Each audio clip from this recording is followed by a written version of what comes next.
Assalamualaikum warahmatullahi wabarakatuh. Bismillahirrahmanirrahim. Allahumma salli wa sallim ala sayyidina maulana Muhammadin wa ala alihi wa sahbihi asma'in amma ba'du. Sedanten keluarga besar Peloso ingkang sangat kula hormati. Utamanipun Kiai Haji Zainuddin Jazuli, Kiai Haji Nurul Huda, Kiai Haji Fuad Ningbat. Ini wonten Gus-Gus, wonten Gus Taif, Gus Fahim, Gus Makmun, wonten Mbah Kawula, Gus Kausar. Ini yang saya agak kecewa itu moderatornya itu berusaha guyon karena takut tak suruh baca Fathul Wahhab. Jadi guyon itu ada dua, guyon yang memang sudah selesai seriusnya. Saya pernah diceritain Mbah Mun, kata Mbah Mun, Kiai maca kitab guyon dikritik. Maca kitab kok guyon, terus kata Mbah Mun membela diri. Mergo macane wis iso, mulane iso guyon. Nek ra iso wis runtusen sik. Anda baca kitab ndak bisa, itu bisa guyon apa ndak? Ndak bisa, roh kitab wis meriang. Jadi orang guyon itu bukti alim. Tapi ada juga guyon yang menghindari ngomong serius kayak moderator gitu.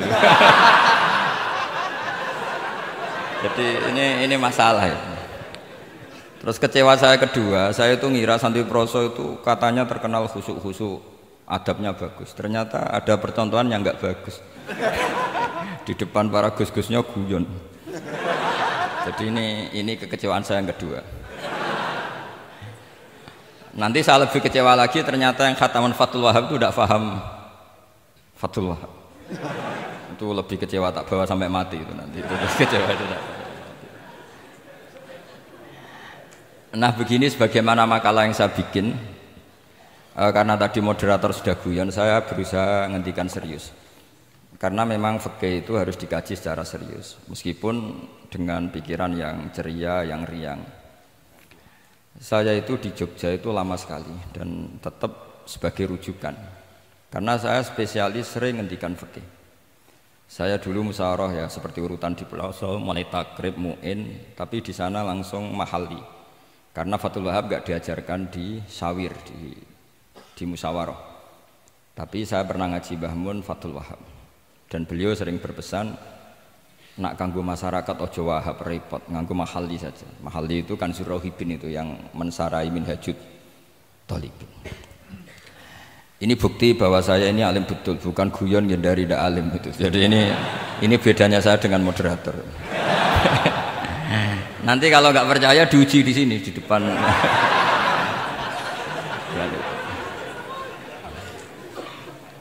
Saya ngaku alim itu bukan karena sombong, tapi keharusan.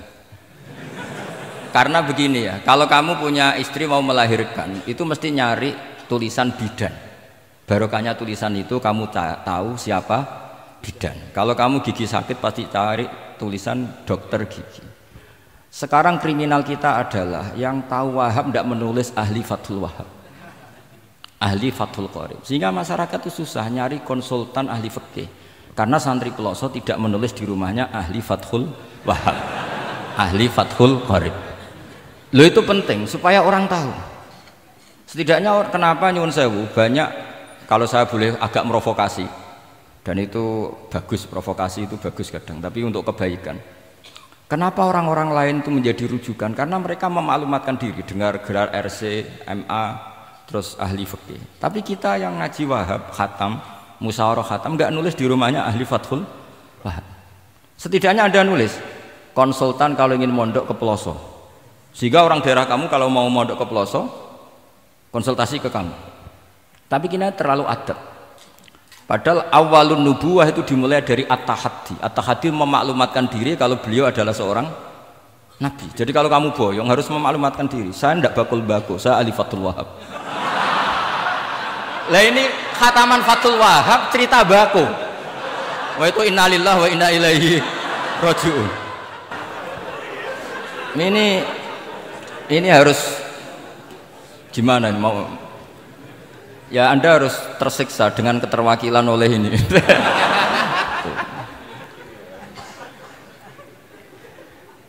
Saya ini baca kitab banyak sekali, termasuk kitab Ithaf. Ketika beliau mensarai Ihya, itu cerita kitab yang saya baca fil fikhi itu dihitung mulai mazhab Syafi'i sampai Hanafi semuanya. Saya baca kitab tasawuf ini. Jadi memaklumatkan diri. Awal dari nubuah itu memaklumatkan diri. Sehingga orang gampang nyari. Kalau orang bisa nyari bidan, nyari dokter gigi karena tulisan. Kenapa orang kesulitan nyari ahli Fathul Qorib? Kalau kamu ahli konflik tulis saja, konsultan spesial cerai karena pengalaman pernah cerai, tulis saja. Kalau ahli jomblo tulis saja, ahli perjodohan. Supaya orang tahu keahlian kamu di mana. Saya di Jogja memaklumatkan diri, saya bisa baca Wahab, saya bisa baca Bukhari, saya bisa. Bukan dalam konteks sombong, karena kebutuhan umat yang ingin tatap bu'u asari Rasulullah, mencari-cari asari Rasulullah itu terpenuhi, yaitu dengan ngaji orang yang ahli. Tunjukkan kalau baca kamu benar dan sebagai solusi umat. Umat ini punya problem banyak dan kamu mengajar dengan manhaj yang jadi solusi, yang jadi solutif, yang bisa jadi jalan keluar. Tapi kita enggak, santri itu banyak keluar dari pondok, tapi karena miskin, sudah dari mbahnya bapaknya memang sudah miskin ya. Terus atas nama humul, atas nama ikhlas, terus sering menyembunyikan diri. Menyembunyikan diri, pura-pura ada alim, memang sebetulnya ada alim juga kadang itu. Akhirnya terus orang sampai nggak tahu kalau itu alumni pondok. Tapi ketika ada orang konsultasi sama pihak lain, mereka tersinggung karena kok nggak ke dia? Mau ke dia gimana? Nggak ada tulisannya, nggak ada potongannya. Malah tadi cerita mbako segala itu kan apa ya? Nah, saya ingin kembali lagi. Saya punya teks hadis yang riwayatnya seperti ini. Meskipun hadis itu misalnya dhaif, banyak aditnya, banyak penguatnya. Idza zuharatil bid'ah wal fitan. Sebagian ada tambahan wasubba ashabi. Fal yuzhiril alim ilmahu. Orang alim harus menampakkan kealimannya. Wa illa fa'alaihi la'natullahi wal malaikati wan nasi ajmain. Justru kalau tidak memperlihatkan kealimannya dia kena laknat. Artinya yang sopan-sopan tidak memperlihatkan kefathul wahabannya, maka malah melihatkan kembakoannya. Itu jatahnya fa'alaihi la'natullahi wal malaikati wan nasi ajmain. Ya setuju ya? Itu pasti kena laknat. Coba betapa tersiksanya Syekh Zakaria Al-An tadi itu mulai ngomong tuh nggak pernah menyebut Syekh Zakaria Al-Ansori. Kayak apa tersiksa? Kitabku dikaji nyebut jenengku era gelem gitu. Padahal Syekh Zakaria Al-Ansori syarat menjadi orang alim seperti dari sekian tarjamah, istilahnya dalam bahasa Arab terbaru itu tarjamah itu Syekhul Islam Syekh Zakaria Al-Ansori. Itu saya pilih yang dari kitab Manhajus Sawi karanya Habib Zain bin Semit. Itu dari sekian manaqib yang saya baca di Sulaiman Al-Jamal di mana-mana paling menarik itu syaratnya jadi orang alim itu dua, punya guru alim, punya murid alim. Karena Anda akan tersiksa, sangat-sangat tersiksa. Ngaji sama gurunya takut disuruh baca, gurunya alim, mau ngorek ya meriang muridnya alim. Itu yang dialami Syekh Zakaria Al-Ansori. Sehingga beliau ngendikan duqiqtu baina hajaroini. Saya ini ditempa dua batu, cara Jawa digebek dua batu. Mau ngaji ya takut karena gurunya alim alamah yaitu pengarang Fathul Bari Ibnu Hajar Al-Asqalani. Mau mulang ya meriang mergo dia murid alim alamah jenis Ibnu Hajar Al-Haythami. Dadi aku sampai ngaji ya persiapan, sampai mulang ya persiapan. Kayak apa susahnya jadi Syekh Zakaria Al-Ansori, mau ngaji setoran ya persiapan, mau ngajar persiapan. Makanya kata Mbah Mun, syarat utama ulama itu harus punya murid alim. Saya pernah didhawuhi Mbah Mun, aku muga gak ada anak Gus Najib itu Gus Najib. Saya juga izin jadi kiai. Karena syaratnya jadi kiai itu udah anak alim di murid alim. Izin enggak jadi kiai ras sukses juga tak perlu. Makanya saya ketika kecelok alim itu senangnya bukan main beliau. Karena terpenuhi status tadi. Nah ini kalau khataman Fathul Wahab terus bakas bako ini. Ini roh Kiai Jazuli tersiksa ini gimana? Ini gimana ini sini? Kalau ukurannya kan gampang, moderator kan dipilih yang paling baik, setidaknya ngomongnya lah. Kalau tidak ilmunya ya ngomongnya. Terus Anda terwakili oleh orang yang nggak jelas. Nggak, saya gojlok ini tidak dosa, karena kalau betul saya ini dosa karena ngerasani orang, berarti jadi kafarah dosanya dia. Soal saya kan amalnya sudah banyak, aman. Aman, jadi nanti. Jadi kalau jatah hasanah saya harus diminta dia, tak kasih aja. Gampang. Masih surplus banyak. Ya masih surplus, masih banyak. Kan orang itu kalau baca Quran satu huruf itu dapat 10 kebaikan. Saya ini hafal Quran, sudah gak terhitung itu sudah. Itu untuk kamu tak saati satu huruf cukup nanti kalau kalau nanti nuntut di akhirat itu tak kasih satu huruf itu cukup. Jadi, ya nggak apa-apa, nanti silahkan nuntut nanti di apa akhirat. Tapi kamu lebih saya tuntut. Kamu itu siapa kok nyuruh saya di sini gitu. Dosanya lebih besar lagi itu. Saya teruskan ya, saya cerita yang serius. Syarat jadi orang alim itu punya guru alim, punya murid alim. Karena sebagian dari ilmu itu bukan ditempa guru tapi ditempa murid. Imam Fathul Bari, Sahibu Fathul Bari yaitu Syekh Ibnu Hajar Al-Asqalani, itu beliau sangat mencintai Nabi Musa justru karena dengan tanda kutip protesnya.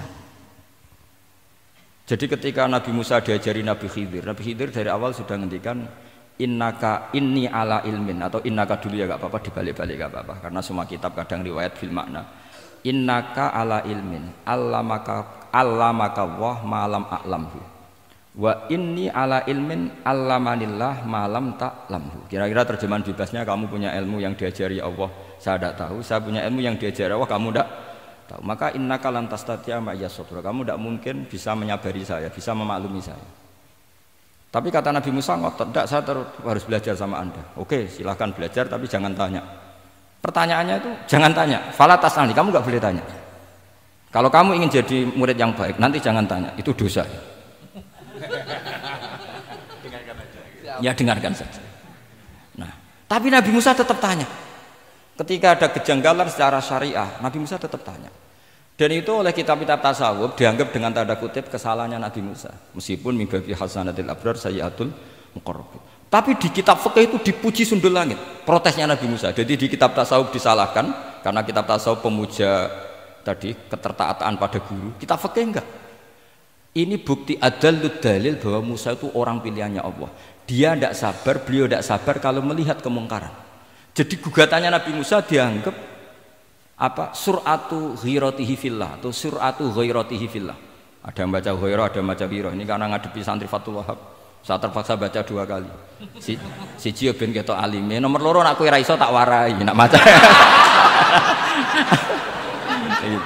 Karena dalam kiro asap ya mesti gitu, kalau nggak doikin ya dikin. Karena yang satu cara berpikir masdar itu aslul mustaqot, maka nggak perlu kena harokat munasabah. Jadi saro yasiru sairon, tidak perlu siron.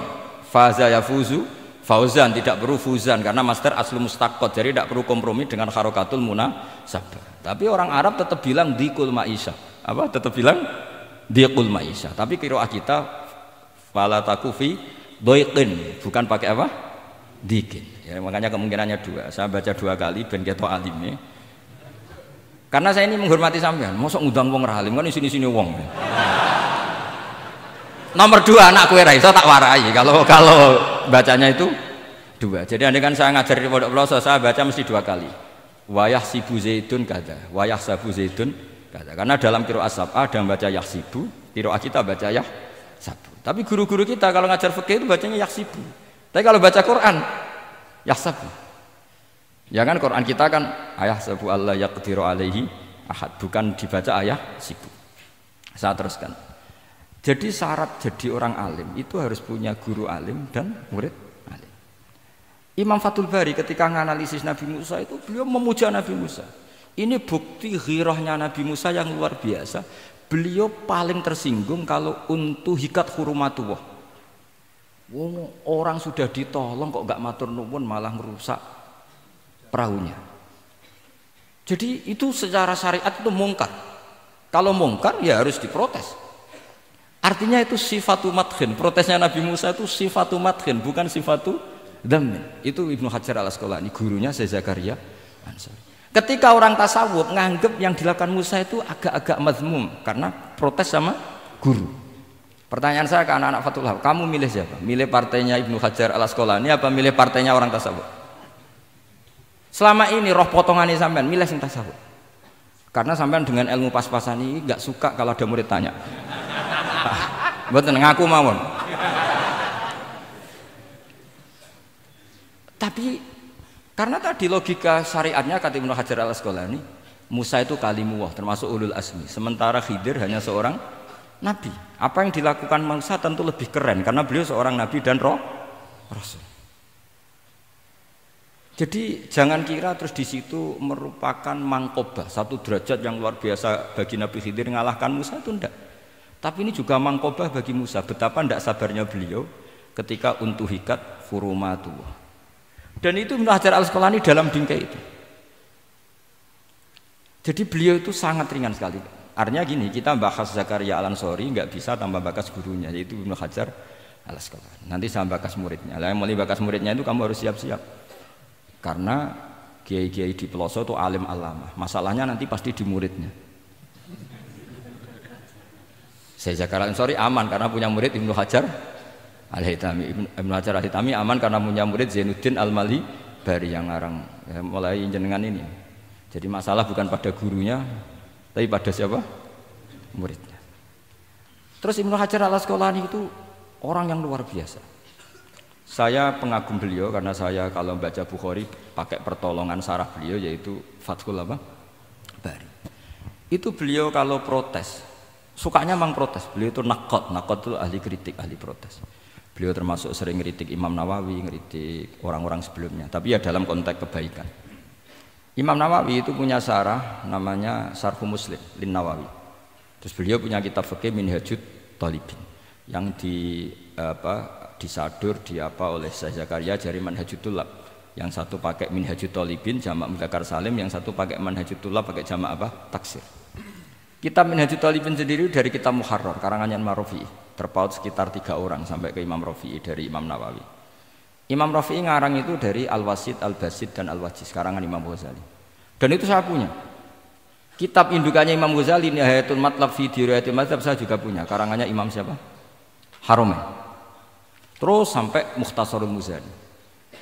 Saya tadi sempat bawa kitab Mukhtasarul Muzani. Bareng ngerti ini kok jadi pengajian umum lemes ya. Waduh, mau nyalahkan Gus Kausar Mbah nggak berani. Tapi saya tadi matur sama Gus Kevin, Gus ini kok jadi pengajian umum, nggak tahu. Sebenarnya saya ingin anak Wahab saja terus tak marahin terus pulang. Tapi ini di depan orang banyak, kalau marahin kan nggak baik ya sudah saya tak rileks saja. Tak ceritakan bukti keseriusan fikih itu dikarang. Misalnya begini, ini contoh Zakaria Al-Ansori, Syekh Zakaria Al-Ansori ketika dengan tanda kutip sering bilang wa takbiri bidzalik aula min takbiril asli kadan atau a'ammu min takbiril asli kadan. Kenapa ada gugatan takbir?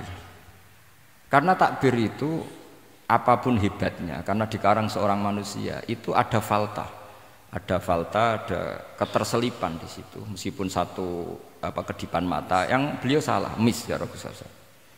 Misalnya begini, definisi sholat ya kita kan sering dengar sholat itu apa? Umumnya orang kan aqwalun wa af'alun, muftatahatun bitakbir, muftatamatun bitaslim. Pertanyaannya definisi itu tidak jamek mana? Karena hunaka sholatun la qawla fiha wa la fi'la, yaitu sholatuman ajros sholata biqalbi. Kalau sholat itu adalah harus ada akwal, yaitu kayak baca Fatihah dan syahadat di tasyahud sani, harus detail, sama nggak boleh nyontohkan kayak tasyahud di tahiyat ula, itu kan hukumnya sunat. Kalau kamu nggak bakul-bakul harus tahu kayak tasyahud di tahiyat saniyah, atau karena yang tasyahud awal sunat. Ada akwal kayak Fatihah tasyahud fit tahiyatis saniyah. Terus ada af'al. Tapi pertanyaannya, hunaka sholatun la qawla fiha wa la fi'la, yaitu sholatuman ajra sholata biqalbi. Maka perlu ditambah walau hukman, meskipun akwal dan af'al itu hanya secara hukum. Karena kalau hanya itu tidak jamek manek kalau dalam bahasa mantek, atau tidak mutorid akis, tidak memasukkan semua fardun min afrodil mu'arraf. Jadi kula ngetok nang alim demi ngergani sampean supaya ketok nak sumber udang ora salah. Mau salahnya ngatur kiai itu ya agak salah, itu agak salah betul. Saya itu juga agak gimana. Besok itu saya diminta Gus Reza, misi sama Gus Reza. Gus Reza itu cucunya Mbah Karim. Mbah Mun dulu ngaji Mbah Karim. Jadi orang kok kayaknya manfaatkan saya sak karepe dhewe gitu karena saya ini mangkalah tua terus ini. Padahal saya kalau mau angkuh ya, kalau saya boleh sombong, itu buyut saya ketujuh itu namanya Mbah Soleh bin Asnawi Sepuh, itu gurunya Mbah Soleh Darat. Padahal Mbah Soleh Darat gurunya Mbah Hasim, tapi angkuh kan haram, jadi ya sudahlah pakai tawaduk saja. Sebenarnya kalau saya boleh angkuh, kalau sampean malah lebih bisa angkuh lagi, ketemu di Nabi Adam. Lebih. Putu Nabi. Saya ulang lagi. Kalau kamu mengkaji Wahhab secara serius, itu kajilah seperti saya ini. Bahwa hukum itu harus dibenturkan dengan fardul masalah, dengan pengandian masalah. Misalnya begini, kalau ada hewan ketabrak truk jago, tentu kita diskusi hanya ayam jago, karena kalau ayam kecil kan gak eman, kelepek-kelepek meh mati. Cara pikirannya sampean ini yang anak-anak fatwa Wahhab itu boleh disembelih apa enggak? Tanpa disembelih pun pasti 1 menit lagi mati, atau setengah menit lagi mati. Karena dia kejat-kejat hanya prosedur kematian, memang syaratnya harus kejat-kejat. Tapi kan dia sudah tidak punya hayatun mustaqirrah. Kalau kamu pas musyawarah fatwa Wahhab itu disembelih halal apa haram? Tidak, sampean jawab saja, enggak usah sungkan, Gus, usah jawab aja. Ini ada Gus Makmun, ada Gus Wahid. Halal apa haram? Cara pikirannya Syekh Zakaria Al-Ansori, bajuri itu haram karena dia tidak punya hayatun mustaqirrah. Oke, haram. Karena yang dikatakan penyembelian adalah menghilangkan nyawa karena penyembelian, sementara ini tanpa disembelih sudah mati. Tapi pertanyaannya gini, tapi nanti kalau disisir dari bab tabdzir, masa kewan jago larang mubadzir? Maka menurut mazhab Imam Malik, pokoknya keceluk di nyawa. Angger keceluk di nyawa disembelih ya halal karena jenenge nyembelih hewan yang masih hidup. Senajan tau wis kejet. Kamu milih mazhab Maliki apa Syafi'i? Ini ayam jago loh, bukan ayam kecil. Karena kalau yang kecil kan ikhlas. Itu kan seperti kepiting, banyak kiai ngaramkan kepiting. Yang keberatan banyak karena kepiting besar. Tapi ketika yuyu diharamkan nggak apa-apa, kecil saja. Padahal ilatul hukmi sama. Kira-kira kepiting sama yuyu, tahu sama yuyu? Itu kehidupannya sama nggak? Gaya hidupnya sama apa enggak? Sama. Tapi ketika kepiting itu ada perdebatan. Yang setuju halal banyak karena eman rasanya. Tapi ketika yuyu dikatakan haram, ada nggak yang protes? Tidak ada. Ikhlas semua kayak gitu. Ini ahli fikih apa ahli nafsu gitu.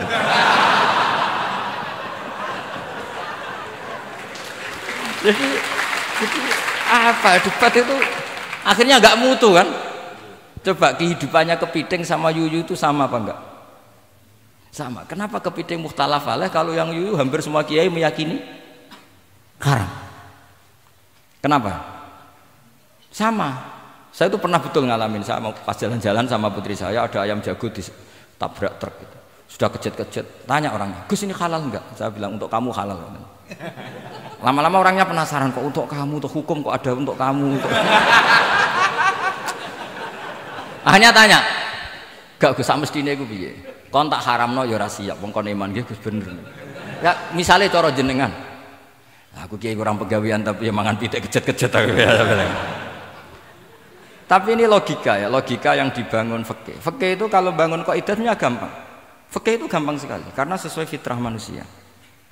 Misalnya fikih itu kadang saya baca itu ya tertawa. Coba orang wajib mandi karena keluar mani.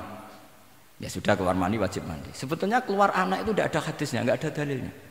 Tapi wajib mandi orang nifas itu karena keluarkan anak.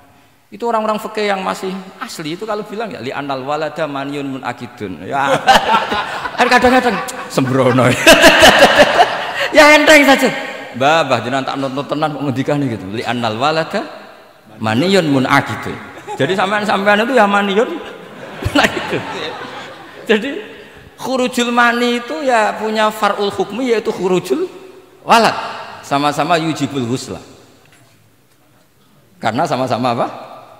Maniyun batin mbah tak nut-nut tenan kok terus ini ajak guyon apa piye gitu. Dan ulama itu memang rileks. Ketika Syekh Zakaria Al-Ansori membela mazhab Syafi'i yaitu dalam konteks tahur. Kita tahu kan kalau ghafir itu mengampuni, kalau sering mengampuni disebut ghafur. Syakir orang yang terima kasih, kalau sering syukur disebut syakur. Sehingga rata-rata sifatnya Allah itu ikut sifat mubalaghah. Wahhab, faul ya. Ya kan itu aturannya gitu kan, fa'alun aw mif'alun aw fa'ulu fi kasratin an fa'ilin badil. Nah, logikanya kalau wa anzalna minas sama ma'an tahura, artinya kalau nak maknani gini, wa anzalna lan nurono ingsun Allah minas sama isange langit. Nurono ma'an ing banyu tahuron kang iso nyucikno bolak-balik. Karena faul adalah untuk lil kasroh atau lil mubah. Harusnya enggak ada mustakmal. Maka saya sering kadang balelo, enggak ada mustamalan karena wazannya faulan, tohuron. Tapi Imam Zakaria Al-Ansori, Syekh Zakaria Al-Ansori bela-bela madzhab Syafi'i, kata beliau, ya'ti faul bima'nal alat, kayak sahur lima yutas saharubi. Tapi ya agak-agak takalluf. Agak-agak apa? Termasuk takallufnya lagi, Syekh Zakaria Al-Ansori, atau faul bima'na takrir atau mubalaghah fi udwin wahid. Di sini biasanya baca udwin apa udwin, tidak tahu saya. Pokoknya bacanya 2 kali enggak apa-apa. Umumnya apa? Udwin ya. Ya sudahlah, ikut partai sampean saja. Saya ini agak grogi, saya pakai madzhab Peloso harus ikut guru apa madzhab sarang yang enggak harus ikut tapi akhirnya salah, tidak tahu saya. Karena kata Mbah Mun gitu kalau membela diri. Nak ngaji ning Peloso Lirboyo murid kudu maknani. Ya apik ben murid roh makna. Tapi nak sarang gak oleh dimaknani. Kesarang ketika dinyek al ilmu sayyidun wal kitabatu qaiduhu qayyid apa suyudaka fil hibalil wasiqa, kata beliau iya tapi nak naline kakean ya mati padha wae. Itu karena itu tadi itu guyonan ya, guyonan manhaj. Ini sudah saya sampean koalisi yang baik. Karena saya punya madzhab sarang, sampean punya madzhab Peloso. Harus sama-sama konsisten dengan madzhab masing. Nanti di mahsyar nanti kita ketemu. Siapa yang ahli Fathul Wahab, siapa yang ahli Bako.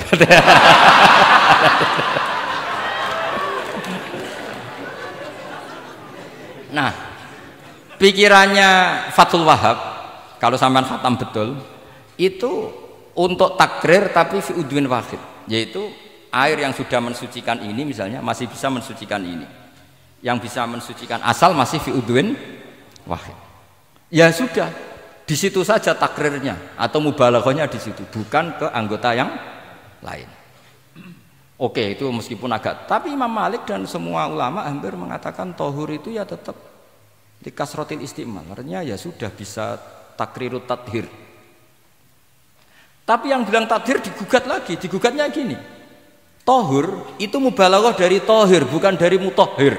Ini kalau sampean fasul masail, sampean nggak pernah tahu fasul masail sedetail ini, nanti diulang lagi khatamannya. Tohur itu bukan mubalaghah dari tohir tapi dari mutohir.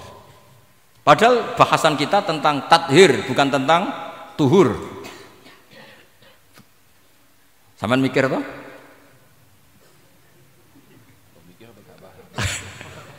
Enggak usah dijawab apa diterangkan? Apa ngaji lagi aja, enggak usah boyong dulu.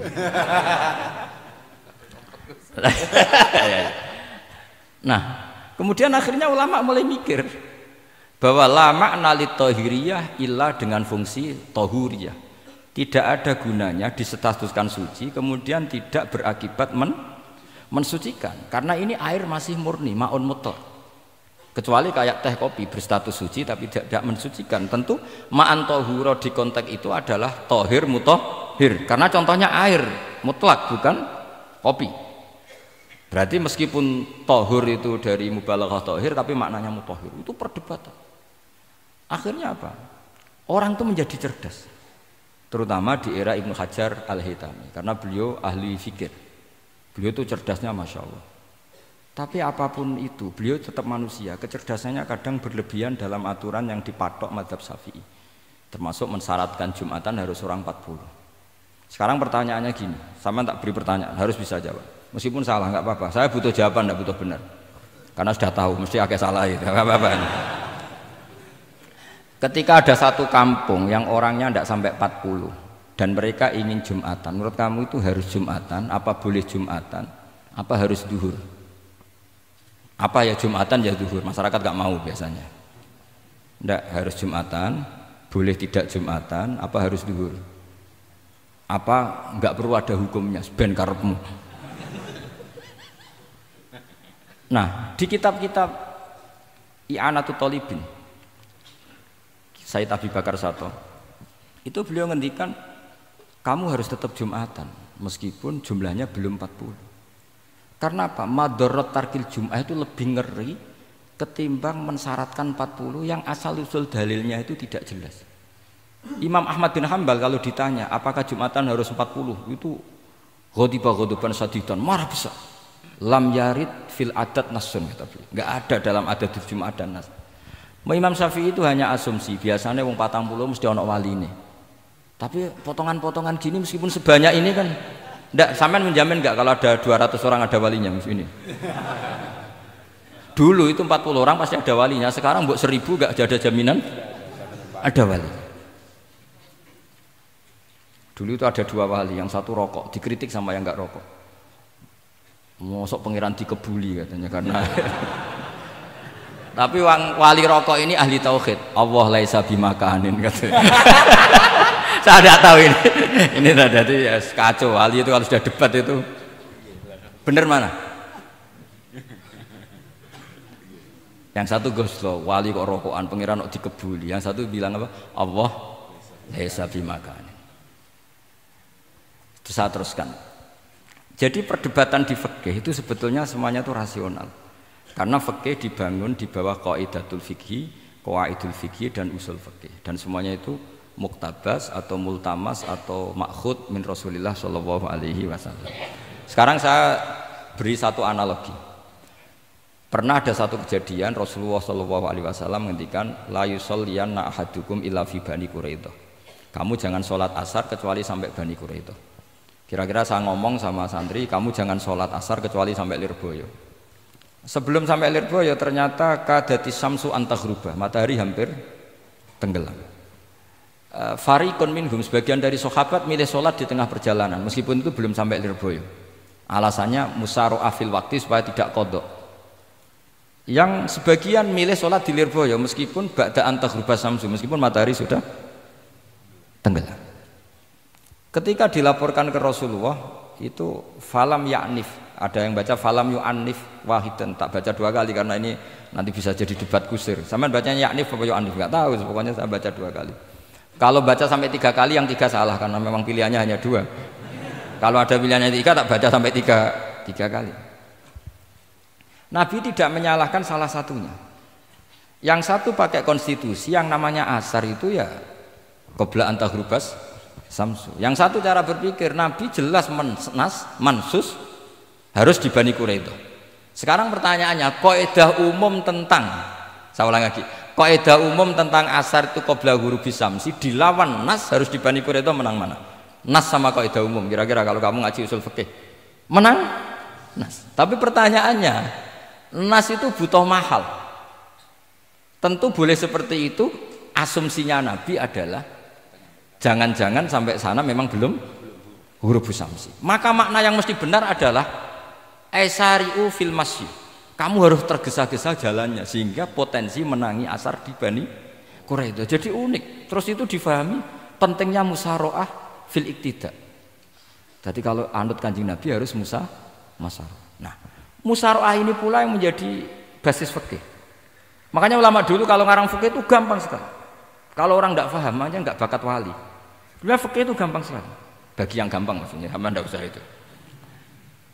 Misalnya begini, Fathul Mu'in, Fathul Hab semuanya ngendikan wa yusannu nasyatun di sholatin. Jadi wa yusannu lan den sunatno apa nasyatun gumregah, semangat di sholatin krana ngadiri salat.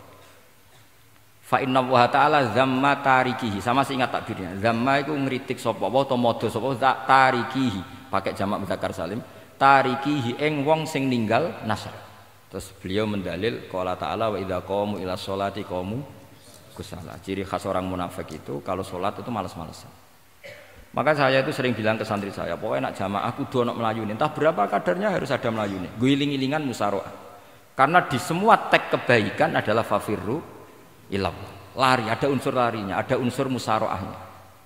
Nah, lalu lama-lama mengatakan makna hadis ini yang mesti adalah pentingnya musyaroah. Enggak perlu berdebat tentang boleh enggak sholat qabla usul ning Quraidah atau tidak. Tapi harus, karena begini, yang mesti salah begini, ternyata kayak melakukan santai-santai ngopi sih, rokok sih, jagungan sih. Nabi kira-kira bisa maklumi enggak ketika cara jalannya seperti itu kemudian matahari terbenam. Karena ini yang pasti salah.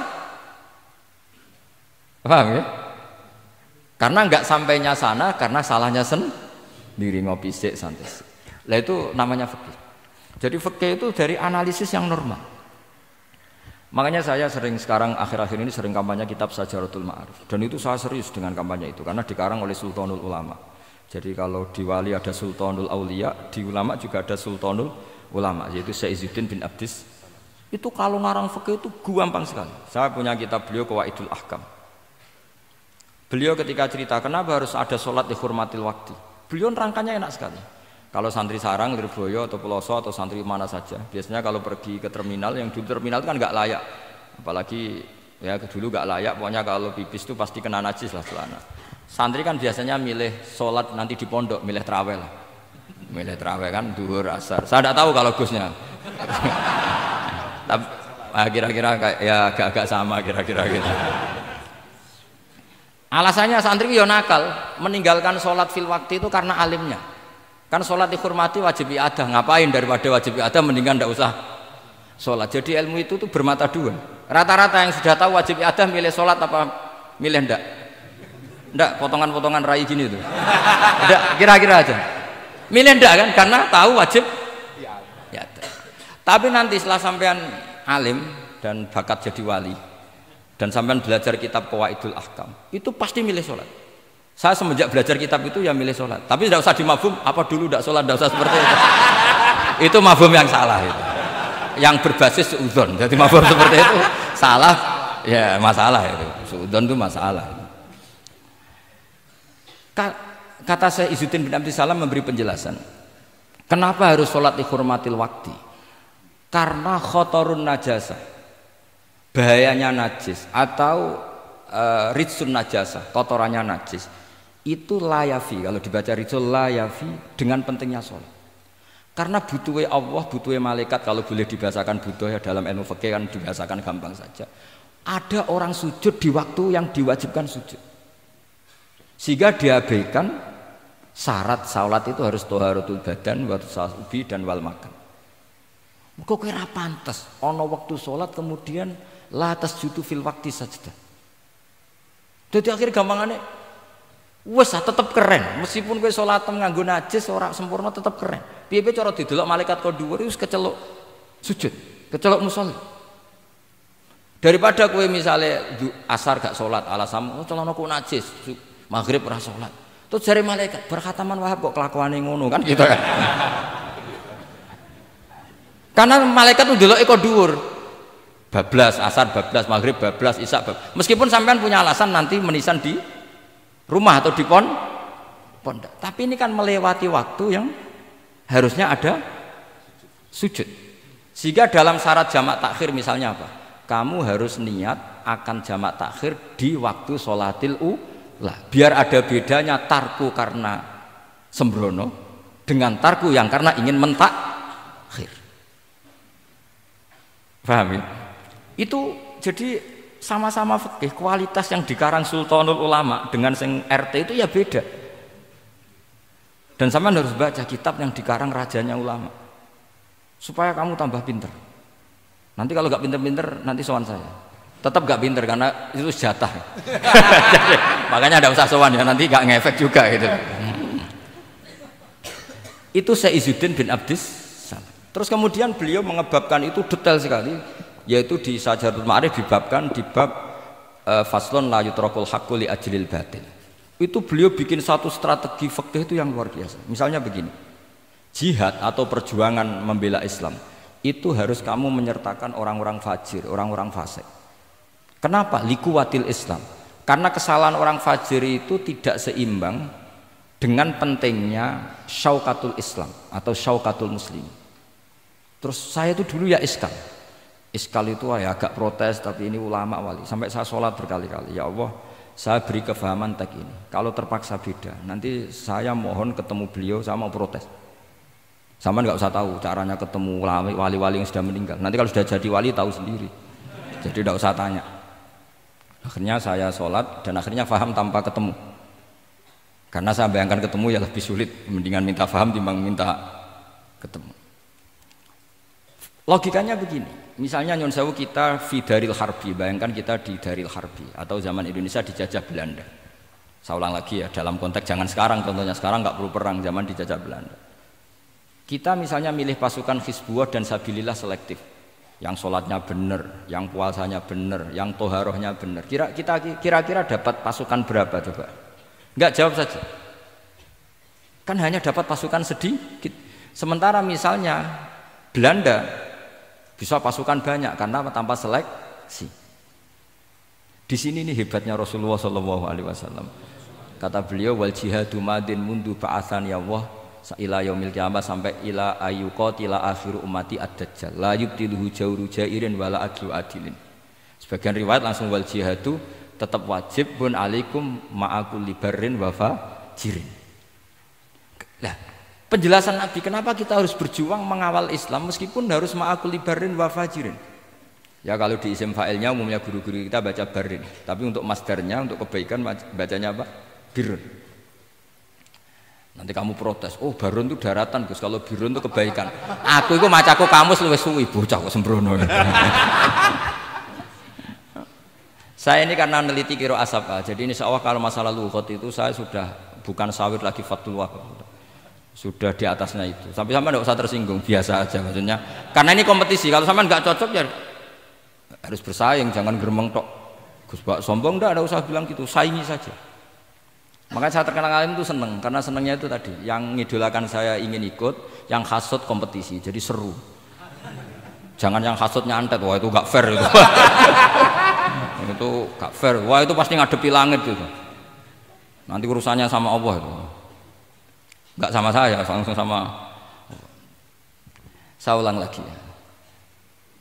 Ilmu itu harus dianalogi dengan fikih, dilogika dengan fikih, dikiaskan dengan fikih. Sekarang misalnya ada orang sok ikhtiyat, wah perang kok ambek wong fasik gak enak gini-gini, wong fasik perilakunya gini-gini. Pertanyaannya adalah, kalau kita nyeleksi hanya orang soleh, kita dapat pasukan berapa? Misalnya zaman kita melawan Belanda.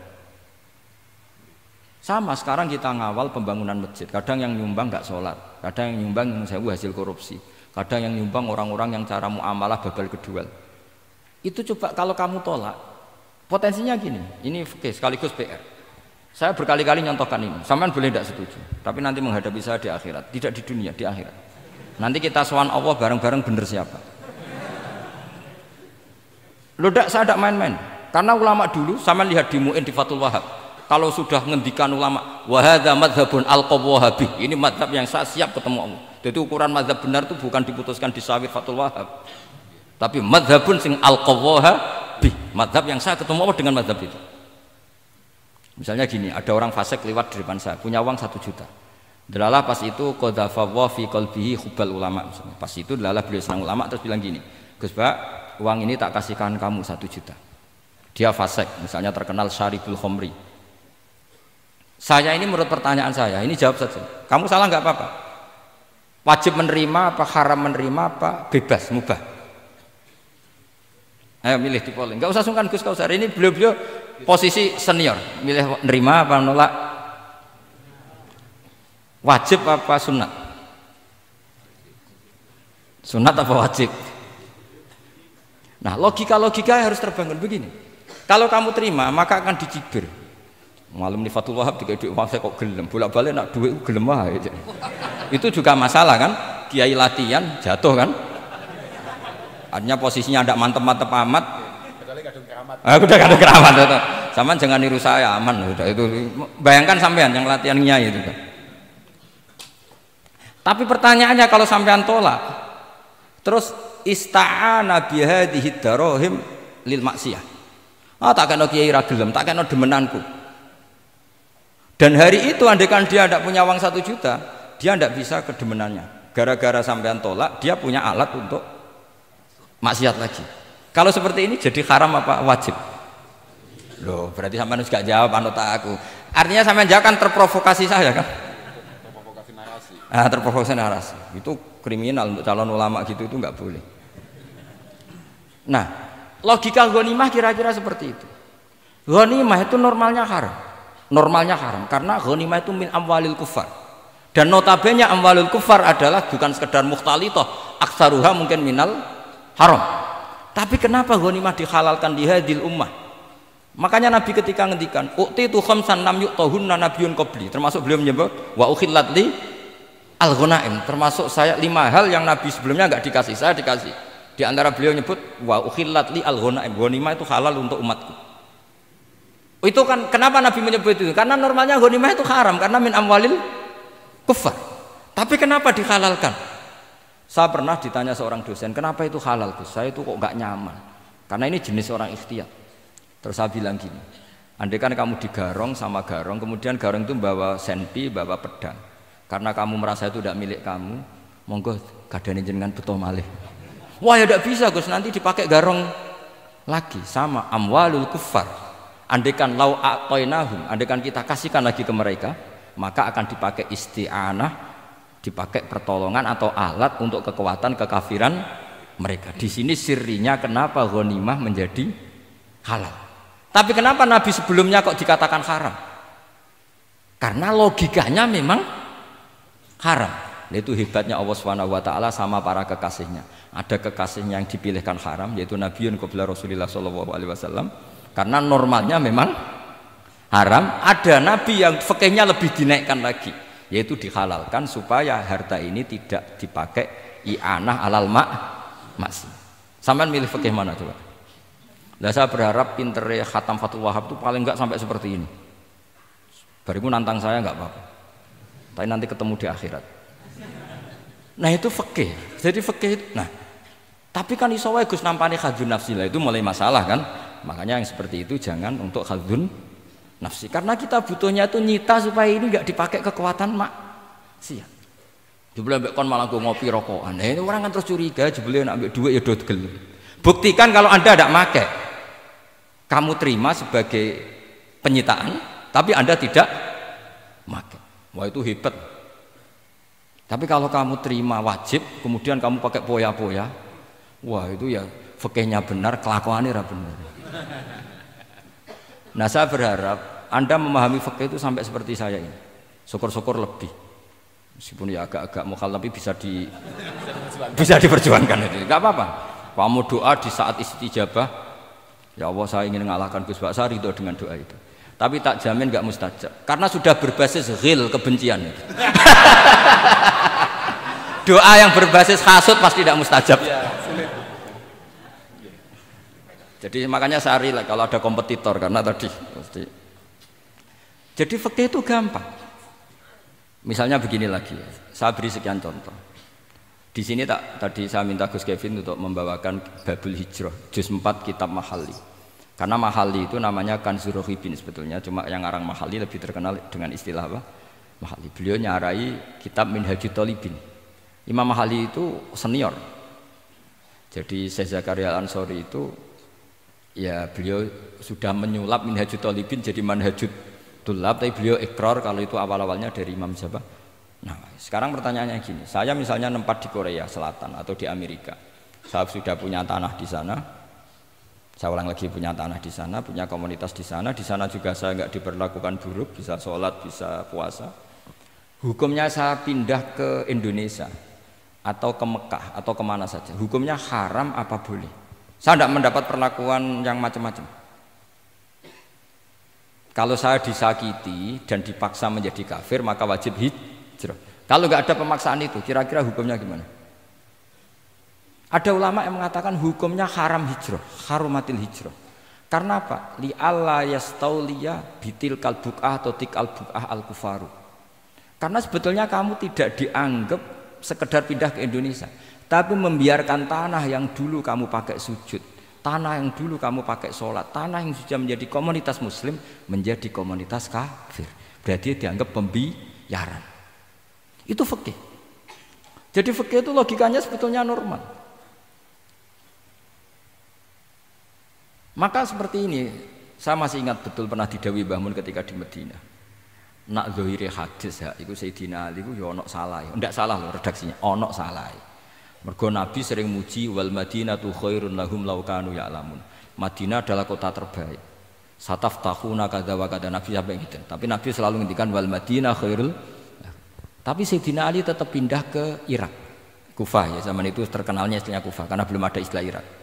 Ke Kufah. Pindah ke Kufah, kemudian beliau menyebarkan Islam di Kufah.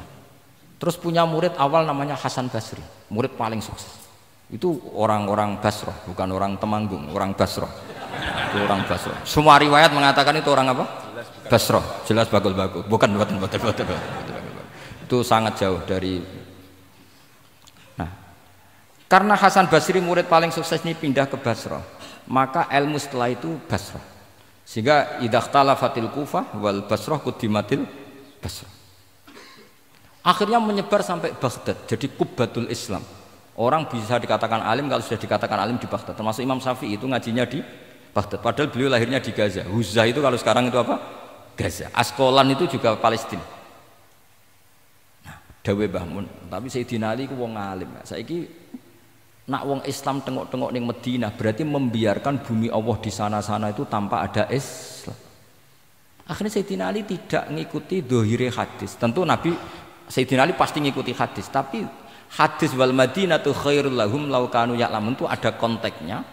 Keluar dari Madinah linasril ilmi itu juga ada konteksnya. Sehingga kenapa dulu ketika futuhat, saya ulang lagi ketika futuhat, itu banyak sahabat yang sudah di Madinah mapan, ketika Mekah sudah takluk 100% sama Sayyidina Umar ditawari, halla raja'tum ila Makkah tatufuna bil baiti kada wa kada wa fadliyatu sholat fil haram ka alfi sholatin fi, itu dipuji-puji. Mbok yo pindah ke Mekah, Mekah sekarang sudah milik kita, sholat di Mekah itu ka alfi sholatin kada wa kada. Tapi kata para sahabat yang sudah di mana-mana, di Persia itu kalau sekarang Iran, di Lebanon, di Syam kalau dulu, kata beliau-beliau itu paling banter kalau saya di Mekah ibadahnya tawaf, tapi kalau di negara-negara ini adalah nasrul Islam. Wa nasrul Islam itu da'bul ambiya bihada ursilatir rusul, karena nasrul Islam itu para rasul diutus. Akhirnya mereka terus hidup di mana-mana, termasuk muridnya Sayyidina Ali. Menurut sebagian cerita terus pindah ke Baros itu. Kemana? Baros. Jadi Islam pertama di Indonesia itu muridnya Sayyidina Ali yang di Sumatera itu. Nah, pertanyaannya adalah, kalau kamu punya murid atau anak pamit mau kuliah di Jerman atau di Australia, kamu milih melarang apa menyuruh? Kalau melarang, kalau menyuruh takut katut perilaku barat. Kalau melarang berarti kamu membiarkan Jerman tanpa ada yang sujud. Padahal semua bumi diciptakan Allah, ju'ilat lanal ardu kulluha masjidan. Lah itu fikih. Fikih akan berdebat untuk hal-hal seperti itu. Ini saya beri contoh. Ini masih ada waktu 10 menit. Ya, jangan lama-lama nanti malah bingung. Yang bingung tidak sampean, saya juga ikut bingung nanti kalau kelamaan. Tidak, supaya ini logika ini apa? Logika fikih ya, fikih yang sekedap ini tadi sudah halaman 227 ya. Ini tidak supaya sampean tahu, karena saya pernah belajar detail ya, tentang Mahalli sama Qalyubi. Ini kalau di kitab ini halaman 227 ya, tentang juz 4 ya, halaman 227 juz berapa? 4. Saya beri contoh ya, ini supaya clear ya masalah posisi kita. Jadi misalnya sama orang Indonesia pindah ke negara lain, terus Indonesia kemudian ditempati orang-orang yang nggak benar, berarti kamu ikut tanggung jawab. Saya baca, Bismillahirrahmanirrahim.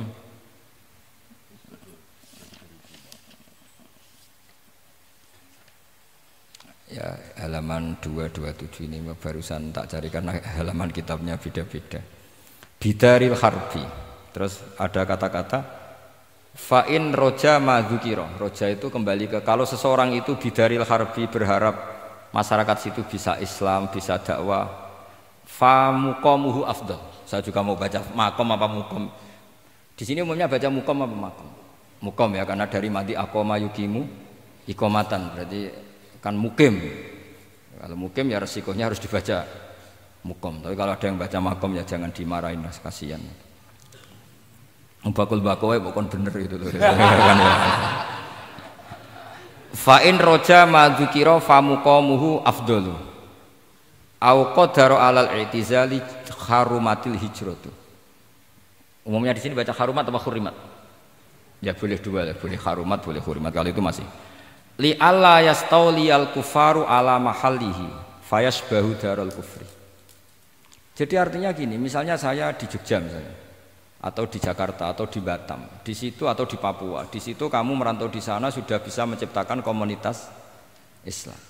Kemudian kamu pindah, itu bukan dianggap pindah secara mubah karena kangen keluarga, enggak, tapi ada masalah. Setelah kamu pindah ini yang menghuni siapa? Jangan-jangan min dari sujud ila niklab misalnya. Itu fikih. Jadi fikih itu sebetulnya normal saja. Tapi karena kita baca tidak detail terus kayak apa gitu, kayak fikih itu aneh semua. Dasar gak bakat alim. Jadi sebetulnya fikih itu normal gitu. Makanya kembali ke tadi, kalau orang alim tidak mau izharul ilmi fa alaihi la'natullahi wal malaikati wan nasi ajmain. Misalnya saya ini terkenal membawa Islam yang mudah, yang menyenangkan. Orang itu sampai maksiat itu cari kesenangan. Orang sampai maksiat itu karena cari kesenangan. Tapi kalau kesenangan itu tidak didapatkan fit taat, karena taat dikampanyakan secara agak teroris. Kamu sholat tidak mesti diterima, karena baju kamu nggak mesti semuanya halal, sujud kamu tidak mesti diteror, sehingga orang yang sholat tuh, sholat ya orang mesti ditompo, mendingan nggak sholat.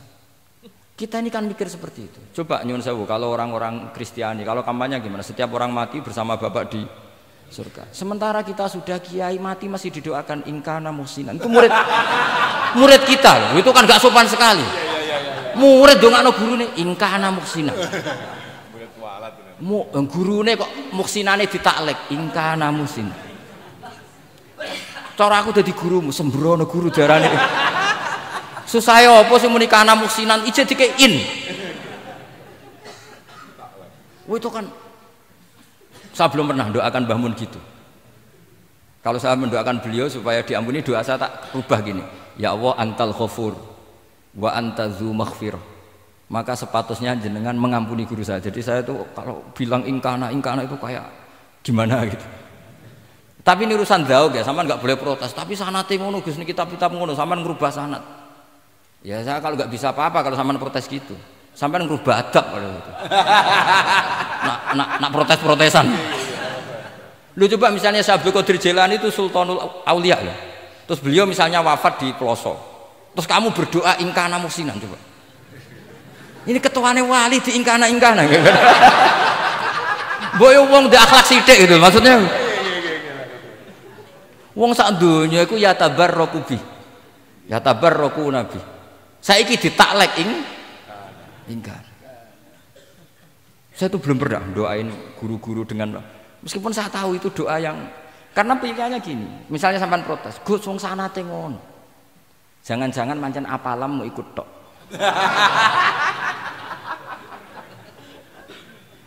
Loh Imam Syafi'i itu kalau doain mayit, ini sekaligus ijazah tapi haram ditiru. Ya tapi ijazah tapi haram ditiru. Imam Syafi'i itu pernah ngecewakan seseorang karena beliau itu idola, ada orang meninggal beliau diminta rawuh-rawuh. Doanya hanya gini toh, ya Allah, Engkau itu tetap menjadi Tuhan meskipun tidak menyiksa orang ini. Jadi menyiksa orang ini tidak kebutuhan Engkau. Kalau tidak jadi kebutuhan Engkau ya tidak usah dilakukan. Itu terus pulang keluarganya gerembeng, iki piye donga ngono tok. Tapi satu keluarga itu diimpeni mayit itu diampuni gara-gara doanya Imam Syafi'i.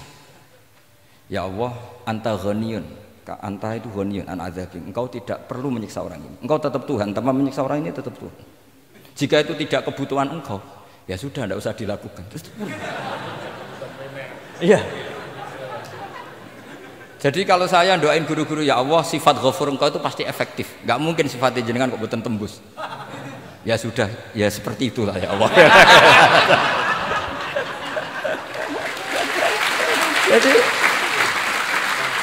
Jadi itu urusan daun, sampean nggak boleh protes. Gus Pak kok ngawur istihad itu bukan ngawur, saya ini orang waras. Punya rasa takzim sama guru sama para wali.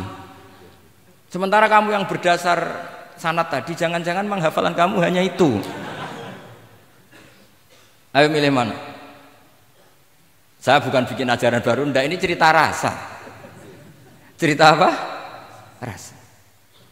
Dan itu di hadis-hadis gitu, Nabi itu kalau manja sama Allah gitu, kalau ada orang salah terus kemudian diazab, kata Nabi, anta akram min ayu adzibahu marroten. Ini di dunia sudah pernah engkau beri sanksi ya Allah. Anta akram min ayu adzibahu marroten. Tapi kalau belum disiksa kemudian dia aman-aman saja di dunia, engkau itu akram, engkau sudah mulia, gak pantas sudah menyelamatkan di dunia, kemudian jenengan dendam di akhirat masih. Jadi masih nyiksa lagi itu tuh. Nabi itu kalau sedang manja dengan Allah itu akhirnya ya baik semua gitu. Lah saya jenis ulama yang partai itu. Partai itu lah kira-kira seperti itu. Jadi Ya jadi ini relax saja ini monggo niki tadi sesuai janji saya hanya 10 menit dari sekarang. Saya juga mungkin saya nanti tetap pulang karena saya besok ngajar di setainya Gus Yofur. Mungkin saya itu sudah janji sama istri saya setelah Yai wafat paling saya ini dibully pernah sepuh itu 2 tahun. Semoga setelah 2 tahun saya naik lebih sepuh. Pakai dalil-dalil yang agak-agak angkuh tadi karena terpaksa. Jadi sekarang ngalah 2 tahun, setelah itu saya pakai sanad yang saya sepuh gitu. Supaya nggak digekongkonan terus gitu. Tapi saya tidak tahu tingkat adab saya sampai berapa tahun saya tidak tahu gitu. Tapi saya mohon sama yang Musairin Fathul Wahab, ilmu itu dianalisis secara cerdas, ceria dan mudah. Saya dulu itu ya eskal sama hadisnya Nabi kullu ummati mu'afan illal mujahirin. Semua umatku dimaafkan asal ketika dosa itu nggak cerita kalau dosa. Saya dulu jenggat. Orang dosa cerita dosa itu kan kesannya jujur baik gitu. Tapi setelah saya pikir-pikir itu bener Kanjeng Nabi. Misalnya sampean cerita dengan anakmu, lihat zaman mondok peloso sering nak marung utang gak bayar ya biasa. Ya biasa sekolah gak munggah. Itu jujur apa mengajarkan? Mengajarkan suatu saat anak sampean goblok persis bapak. Maka penting tidak jaru itu penting. Makanya kata Nabi semua umatku diampuni kecuali yang cerita-cerita dosanya. Karena dengan cerita itu artinya apa? Misalnya sampean zaman puber pacaran. Terus kamu cerita, "Lah dhisik untuk ibumu ya pacaran." Wis tak goncekno ngalor ngidul. Itu jujur, tapi soal anak kamu pacaran kan alasannya apa? Niru bapak. Tapi nak kamu sok suci, pacaran haram. Oh. Pak, lah kowe kok untuk ibu. Wah, itu pangeran peparinge. Lho kan yo ora bodoni, wah iku peparinge pangeran. Gak pacaran Pak, oh pacaran haram dong. Kena muni ora kan bodoni. Pacaran haram dong. Aku untuk bojo peparingnya Allah. Wah itu dimaafkan malah itu. Lo coba nyuwun sewu, ini analogi ya nyuwun sewu. Kalau andekan semua yang pernah zina itu ngaku zina, kalau itu jumlahnya 1000 saja, 1000 itu punya keluarga. Satu orang minimal punya keluarga 10, akan dipakai justifikasi kalau suatu saat zina berdasar pernah Pak D-nya atau Pak L-nya, iya enggak? Tapi kalau semuanya enggak ngaku dan semuanya nyuwun sewu sok suci, wanteng ning masjid, sak wiridan nangis, kan anak putune kok, wah mbahku khusuk kuat. Padahal nangisnya perkara nyesal tahu mau. Tapi artinya apa? Konsep yang dikatakan Rasulullah SAW itu kan luar biasa. Kullu ummati mu'afan illal mujahirin. Karena dengan jihar, memang di situ masdarnya kok jadi jihar. Jadi bukan ijhar tapi jihar. Jadi memang bahasa Arab itu agak unik. Misalnya di nahwu itu masdar itu kalam. Kalam berarti sulasi mujarrad. Tapi fiilnya enggak kelaku. Kalimah yaklimu kalaman itu enggak melaku. Sing melaku lam yatakallam. Tapi padahal masdarnya kalam. Jadi suara sama raya kok pengalaman. Masalah lughat itu pengalaman sekali. Jadi memang bahasa Arab itu lucu. Apalagi lafadz bagho malah paling kasus dalam bab yungqolu. Bagho maknane lacut. Bareng melok wazan imbagho yang bagi sayukjo. Iku piye? Biasanya makna sulasi mujarrad sama mazid itu kan enggak beda-beda jauh. Bareng kena bagho tuntas. Bagho dadi yang bagi. Mulane takok, yang bagi sulasi mujarrad apa? Bagho, Pak. Bagho maknane apa? Jadi tiang-tiang lacut, Pak. Mereka bingung, gurunya penerang bingung. Daripada bingung, cari tiang-tiang maknanya lacut. Laisa ku fi'il mandi, mudhari endi? Ora ono mudhari. Mandi kok ora ono mudhari? Ya mandi wae ora usah mudhari. Terus repot bahasa Arab wis repot. Kene ra melok dibahas mau apa coba? Ya sudah takdir ngono ae sudah. Jadi apa yang dikonsepkan Rasulullah SAW itu pasti yang terbaik. Bahkan Imam Ghazali ikut berkampanye, wa inna ya, termasuk pemberian Allah terbaik adalah sitro. As-sitro itu atau tutup. Jadi hifdzul qaba'ih, menjaga supaya keburukan kita tidak kelihatan itu termasuk kebaikan. Bukan dianggap tidak jujur karena tadi kalau semua keburukan kita tampakkan maka akan menjadi masif. Misalnya kamu cerita, misalnya insya Allah lah kita yakin semuanya kita insya Allah diselamatkan dari zina. Misalnya cerita dosa yang kecil-kecil saja, misalnya ini pondok utang rambayar atau rokokan, gak jamaah. Terus kamu ceritakan anak kamu, itu bukan jujur, mesti sebagai alat. Jadi orang anak kamu, wah disanggup, cocok. Suatu saat aku goblok kayak bapak. Aku dhisik sekolah cung sering ra munggah. Anakmu mondok wis tenang, santai. Nak ra munggah dalile bapak. Tapi nak kowe cerita, mondok meneh ndi? Ploso. Pirang tahun, Pak? 10 tahun. Kepengin ngit mayai, kepengin mondok susu ben barokah. Munggah terus, Pak, munggah. Maksudnya ora munggah kelas, munggah apa wae pokoke. Wis tenang. Karena itu bahaya, makanya kullu ummati mu'afan. Ma'is ketika ngaku zina itu Nabi itu enggak menolak sampai 4 kali. Ma'is yang memaksa Nabi supaya beliau melakukan raja, eksekusi. Semua ketika meminta saran sama sahabat, halla satarta bidzalik, kamu enggak usah cerita. Karena tadi logikanya kalau ada Ma'is ya, jangan-jangan yang lain juga ya, itu kan menimbulkan macam-macam. Itu hebatnya Islam, malah kita diajarkan awamastur aurati wa amin rawati. Kayak apa baiknya Islam? Tapi kita sekarang karena tidak baca hadis, lalu ada gerakan jujur. Mari semua meresapi dosa masing-masing. Kamu pernah ini istighfar terus nangis. Jebule gerakan ngono iku ya nyun sewu ya ono duwike kan ya repot. Tidak usah seperti itu. Ikuti hadis Rasulullah Shallallahu Alaihi Wasallam bahwa termasuk nikmatnya Allah Taala itu adalah tertutupi semua kesalahan-kesalahan kita. Dan itu barokah bagi hadaddin karena kesalahan tidak muncul. Loh itu sudah untung, agama sudah untung. Ketika kesalahan tidak munculnya agama sudah ikut diuntungkan. Coba kalau semua yang maksiat itu kelihatan, kan seakan-akan hadil ardu mamlu'ah bil ma'ah masih. Tapi ketika maksiat itu sembunyi-sembunyi, kemudian sing syiar itu adzan, pengajian, kan bagus. Sama nggak boleh protes, tapi itu kan tidak jujur. Ya bukan masalah jujur dan tidak, ini satrul qabaih. Nah, ini namanya siasa. Namanya apa? Siasa itu udah harus politik tentang negara. Kita mengelola diri kita sendiri butuh apa? Butuh siasa. Jadi misalnya kamu cerita kebaikan kamu kepada anak, biar kebaikan itu ditiru. Tapi kalau anak kamu tanya, Pak, sampean nate salah, itu sesuatu yang paling saya takutkan, Cung. Karena aku sering naudzubillah minas salah. Tapi Bapak pernah salah enggak? Itu pertanyaan enggak penting. Karena tadi bahaya. Lu enak, maksudnya beragama seperti ini tuh enak. Kullu ummati mu'afan illal mujahid. Itu kan luar biasa. Jadi semua umatku itu dia ampuni asal tidak cerita-cerita. Misalnya gak cerita ke anak, cerita ke teman. Aku di gendaan, wis tahu tak ambung. Mesti pikiran kamu, yang pondok is pengurus jebule tahu ngono. Mesti digo, suatu saat aku nak ngono, awas. Atau nak caike keamanan, awas kita kandakno kan gitu. Tetap ini menjadi alat maksiat bagi yang lain. Jadi tapi saya dulu itu iskal, kenapa ada hadis seperti itu?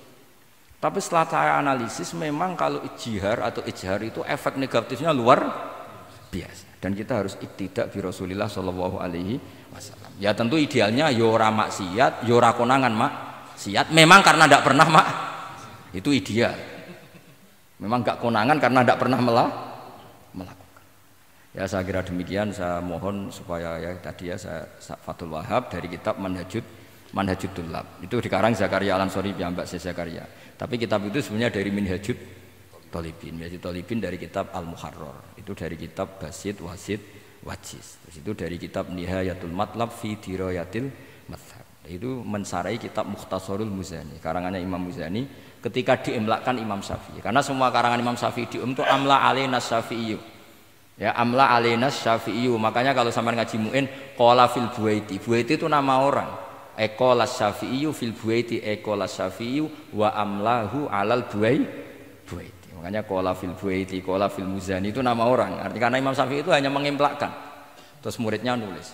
Nah kebetulan tulisan paling mudawwan itu karangannya Imam Muzani disebut Mukhtasarul Muzani. Sebenarnya beliau punya murid banyak, ada Imam Muzani, Imam Robi, Imam siapa Buaiti.